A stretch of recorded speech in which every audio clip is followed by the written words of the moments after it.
पुण्यात मुसळधार पावसानं दाणादाण। एकतानगर, निंबजनगर, सिंहगड परिसरातील सोसायट्यांमध्ये शिरलं पाणी। गरज पडल्यास एअरलिफ्ट करणार मुख्यमंत्र्यांचं आश्वासन।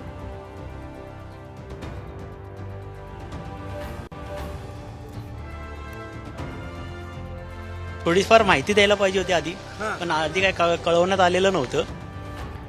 पुण्याच्या खडकवासलातनं पाणी सोडणार असल्याची पूर्वसूचना न दिल्यानं नागरिक संतापले। लोकप्रतिनिधींनी भेट न दिल्याची ही तक्रार।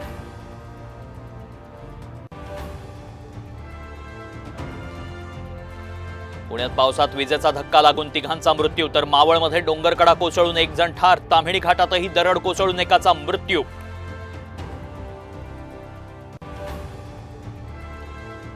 ठाणे, पालघर, रायगड जिल्ह्यात जोरदार पाऊस। नद्यांना पूर। पालघर, रायगड, ठाण्यातील शाळा महाविद्यालयांना सुट्टी।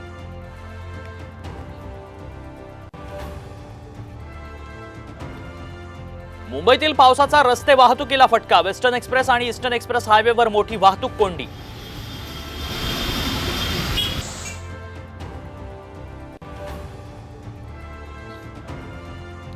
कोल्हापूरला महापुराचा धोका। पंचगंगा नदीनं धोक्याची पातळी ओलांडली। राधानगरी धरणातनं विसर्ग सुरू।